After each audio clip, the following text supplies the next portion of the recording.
The Terrans sleeping giant Terran? That name conjures up a lot. The Terrans are the premier trading power of the galaxy. If you want something from somewhere, the Terrans will get it to you, and their ideal X-class super freighters are something to behold. Able to hold more than 1 billion tons of raw materials and luxury with a crew entirely of Terrans, you were guaranteed that nothing would interfere with your goods. Their position, 25,000 light-years from the galactic core, meant that they were isolated from the disputes of the galactic conglomerate. They were also far enough that any species looking to fight would find them too far away, to be worth the effort but not too far enough that it would take 6 months for their ships to reach their destination. Instead, it takes just under a Terran month to get to the home of the galactic conglomerate Ployus. The Terrans said they were pacifists and would not interfere with galactic politics. This principle was tested when the Tit-Umk War started, and the Terrans traded with both sides, giving them food and dihydrogen monoxide. They told the galactic consul this was to ensure the survival of civilians caught in the war. So, we had researchers investigate the Terran military doctrine and found a rich history that ended abruptly 100 years before. First contact with a war they called the War to End history. We discovered they found something within themselves during that war they swore to destroy. After the war, they forged a document that the new Terran government must follow when it came to war. And on the top of that list was the protection of civilian lives in times of battle. This word was foreign to most in the galaxy, as once a country has begun a war, every member of that species is involved in the war, and for the Terrans to say that you cannot poison the water factory, workers drink so, you can slow down the production of shells or kill youngling to deprive the species of future fighting. Generations was a concept genuinely foreign to most species. However, we let them be as to why stop them from practicing their pacifist ideology. When the Terrans saw the bombing of Uyma by the Tit forces, they suddenly stopped all ships transporting goods to Tit territories, and even turned around those already in transit. This act shook the Tit government, who immediately asked why the Terrans had stopped transporting vital aid. The Terrans stated they could not be complicit in the killing of civilians. The Tit were outraged and confused at this, seeing the action as tantamount to a declaration of war. However, the Terrans were too far away for anyone to conceive of mustering an army to challenge them. So, the galaxy watched as the Tit civilization collapsed into a brutal civil war, letting it happen without lifting a finger to help. The Terrans, however, could not let the suffering endure, even though they had partly caused it. Unfortunately, the Tit public had the same opinion as the Tit government, and the Terrans' peace forces were pushed back by angry mobs of civilians. The Terrans realized after this that the rest of the galaxy does not think like them and thinks they're borderline crazy for trying to protect civilians. So, they accepted this fact and continued to trade with the core, but would no longer partake in supplying governments during times of war. However, what the Terrans did not see was that enemies were beginning to see them as weak-minded, and with their vast resources, they were easy pickings for anyone within range. Within range was the crucial part, as it took weeks for almost any fleet to travel across the needed space to get to the border of the Terran Federation, and even more, time to get to Terra itself. So, only 2 empires could do it, the Favja Empire or the Dietrich Empire. My people, the Dietrich, were neutral to the Terrans, and, being militaristic, fancied the Terrans' chances in battle knowing their history, as we put it. You never unlearn the art of war. The Favja were much more opposed to the Terrans, and the 2 species had multiple close calls, mainly when super freighters were shot at for accidentally trespassing into Favja space. It started getting nasty for the Favja when one of their stars went supernova and destroyed a significant part of their breadbasket. This started a famine across large areas of Favja space, and looking for food to feed their people, the Favja began to sponsor attacks on super freighters near their border to collect food and meals for the hungry. Most were peaceful hijackings that stole the super freighters and ran into Favja territory, leaving the crew stranded or handing them over at a later date. Of course, the Favja leadership denied that they were sponsoring the pirates and that the pirates were looking out for those they loved. The Terrans were suspicious of these attacks and started to arm their super freighters lightly to fend off the attackers and keep the cargo safe. This arming of cargo created a proxy war between the Terrans and the Favja, with only one side knowing it was in a proxy war and the other trying to protect its money from criminals. Then the Favja did something to piss the Terrans off royally. They massacred a crew. Overnight, The Favja were no longer harboring pirates, but terrorists. So, the Terrans demanded the immediate surrender of those responsible for the attack and the commander of the pirate organization to be extradited to Terra to stand trial, to which the Favja acted dumb. They said they did not know what the Terrans were talking about, and that the pirates were not a cohesive group, but instead random bands of criminals. The Terrans, displeased, told the Favja royals that if they could not hand over those responsible for the deaths of 578 Terran crew in a month, then war would be declared. The Favja queen scoffed in the Terran's face and agreed to the terms. You see, the Favja could not just hand over those responsible for the attack because they were all high-level commanders in the Favja military who were given orders not to kill the Terran crew members, but kinship and blood are stronger than all.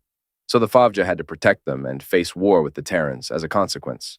Compared to the Terrans, the Favja fleets were up and running quickly because of a recent conflict the Favja had been involved with the first war fleets being sent out only 6 months after the war began. These fleets knew that the planets and solar system closest to the border would be more heavily armed, so the fleets took a longer route, hoping that Terran scanners would miss them. So, when they reached the system of Thales, the Favja caught the system entirely off guard, and with the few defenses, the system was crushed and captured but not wholly destroyed. This attack was a statement to the Terrans. We can come at you anywhere, and we will beat you. Unfortunately, this backfired on the Favja, as the attack only seemed to add more fuel to the fire of Terran's rage and boosted Terran's willingness to fight. After the attack, a section of speech by a Terran diplomat, after the Terrans first united after the war to end history, was published in news organizations across the galaxy as a statement by the Terran leadership on the declaration of war. May we hope that the giant of war may never awake, that after the millennia it spent chasing us, it has grown tired. May it only grumble and snore in its long sleep. We must strive to keep it within its slumber, for one day it might once again walk this earth to spite us all. At first, most races were confused about what the original speaker was implying. The original speech was layered with metaphors that made it hard to decipher. Some people thought it was about a literal giant walking the planet. Some thought the address was about the Terrans' ability to make war. I proposed to my advisors that the speech might be talking about Terrans simply waging war and the curse it places on them. My theory caught on as the claims of massive fleets moving within Terran space emerged. The intel was brushed off, as the ship was only found to be super freighters moving mass amounts of steel and potassium nitrate. The Favja continued to make attacks with more resistance than the last. With the growing losses suffered by the attack fleet, the Favja commander decided to move to a more strategic position and claim victory. They boasted in front of the Galactic Council about how they had beaten the Terrans easily and how little fight the Terrans had put up. After the speech, all eyes in the Galactic Council turned to the lowly Terran ambassador, who was smirking, enjoying the show. Standing up, the ambassador began to use the same metaphor as the speech presented by Galactic Standard months earlier. The giant cannot simply wake up and start fighting. They need to get ready before such a clash. They need to cook breakfast, get their gear on, and grab their weapons. And it is then, and only then, can the giant's fight truly begins. So, no, the war is not over until we say it is. We don't accept the Favja's terms of surrender, she said sternly. The Favja ambassador laughed as if the Terran had just told the greatest joke in the world. The Dietrich ambassador seemed to have had overconfidence in you, because you seem to have forgotten how war works. Or do I need to explain it to you like you're my young? You have lost ground. We have killed millions of you men. You are losing. Accept it, Terran, the Favja spat.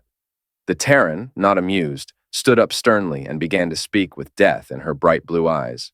A forge does not simply alight to the point where it can melt iron. No, it needs to be heated to an intense temperature so the iron can melt into a liquid. Sometimes you may place the iron in too early, and it does not melt quickly. Instead, it becomes soft and red.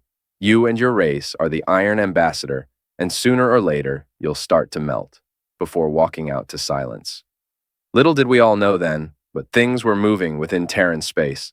Old designs and concepts getting built in long dormant factories, creating the essentials for trade surrounding great gas giants. Millions of Terrans were signing up to prepare for the great fight.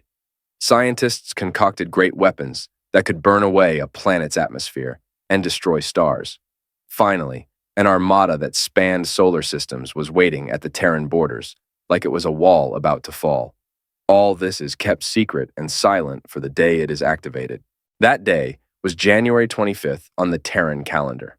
Sensors across the core picked up a significant movement within space, heading towards the Favia Empire. Closer sensors told the core that the campaign was so massive that space itself was moving because of the sheer number of ships going faster than light. All of it converges on Favia space. 2 weeks would typically be enough to get some defenses up, but for armies of the Terran size, there was only one option: pray to your god for mercy and accept your coming death. Foolishly, the Favja put up defenses on their border, hoping they could stand long enough to gather intel on what the Terrans' ships were and what the Terran weapons looked like, but they could not even do that. Most outposts lasted just 15 galactic standard minutes between first contact with the Terran and ceasing all communication. The pictures they sent back haunted the Favja leadership. The images showed a great mass of gray getting closer and closer before the feed was cut. The first solar system hit was the Gajret system. It stood longer than the defensive outposts, but only by a little. 37 minutes lasted before all signals cut except for the deepest military bunkers. They survived the longest of the lot at 1 galactic standard day before the Terran military kicked down the door, cut the final communication from the system, and lifted the flag on their conquest. In that time, they had taken out 3 other systems, and the Favia were increasingly getting worried because the Terran battering ram was headed straight for Jurjur Prime, the Favja home system. The only good thing from the losses of system after system was that the Favja were getting more information about the Terran attack. The main front was what the Favja nicknamed the Planet Killer. This charge was the front that would destroy everything in its path and lay the way for the capturing front to do its work. The capturing front cleared the planets taken by the Planet Killers and ensured the main front was well supplied with goods and ammunition. The big surprise for the Favja leadership was that Terrans used projectile weapons that can only be countered with thicker armor instead of lasers, which a good enough shield will block. The Favja panicked to thicken the armor on their warships and move every military asset they could to the Jurjur Prime system to try and hold out in one last stand. But, to the Favja's surprise, when the Terrans finally arrived at Jurjur Prime, they moved around it like a wave and plowed through the neighboring systems. Thus, real panic began, as those in the leadership realized that the Terrans were moving to perform an encirclement of the Jurjur Prime system. Every being in the system scrambled to make either a speedy exit or bunkered down in readiness for a fight. Weeks passed, and the Terrans stayed outside the Jurjur Prime system guns ready, watching the panic inside. Finally, the Terran ambassador called a sudden emergency meeting of the galactic conglomerate, and every species in the galaxy knew what it was for. As you all know, the Terran Republic has been at war with the Favja Empire. We want to hold on to our promises and offer peace, but only if the Favja surrender unconditionally to the Terran forces. If our demands for peace are not met, we will destroy the entire Jurjur system, home to 58 billion Favjari. Plus, with the Jurjur star going supernova, once we are finished wiping the monarchy off the galaxy, the death toll could exceed 100 billion and plunge what's left of the Favja Empire into turmoil as we ransack the corpse. So, does the Favja ambassador accept his surrender? The Terran spoke as she commanded the whole room, her face cold and calculated. All eyes turned to where the Favja ambassador was meant to be sitting, but he was only an intern. "What happened to your ambassador?" the High Speaker said, confused. "He shot himself when we received the order for an emergency meeting, saying how this was the Terran backing us into the corner," the intern stuttered out. "Dear me, well, intern, you are now that ambassador to your people, and thus, you have to choose to accept or decline the Terran's peace offer," the High Speaker said, saddened at the news he was hearing. At this, the intern said, "Okay," before collapsing unconscious. It was soon after the intern collapsed and was carried out of the hall that the Favja's direct line to their monarchy started to ring, as the Favja queen was calling to accept the terms of the deal in place of her ambassador. I watched as the Terrans accepted the deal. They were calm. They knew the outcome of the war from the moment it began. The Favja had awakened the Terran giant. The galaxy had been shown the might that the Terrans held back, and their willingness to use it once provoked. I sat as the Terrans exited the conglomerate halls to stunned silence. I was the first ambassador to speak once all Terrans had left. The Favja have placed a curse on us all. The Terrans have revealed their hand. We'll all walk carefully around the Terrans now, and they will know it. They will know our fear of them, of their might. I believe it is in the best interest of the conglomerate to act as if nothing had happened. We cannot let the Terran know our fear or weakness. We must treat them as we always have as trading partners in the sophisticated web of galactic empires and species. The Terrans were true to their word. The great fleet surrounding Jor Prime retreated to the human territories, and the Favja monarchy continued to rule. But as they left the systems they had burned and ruined, they left only one message in their wake. May we hope that the giant of war may never awake, for we all saw the giant's might and its power. May it only grumble and snore in its long sleep, for we must all strive to keep it asleep. So, one day, it might once again walk this earth to spite us all. We must all learn from our mistakes so that the giant can rest again, so that it may not haunt us with its presence in our minds.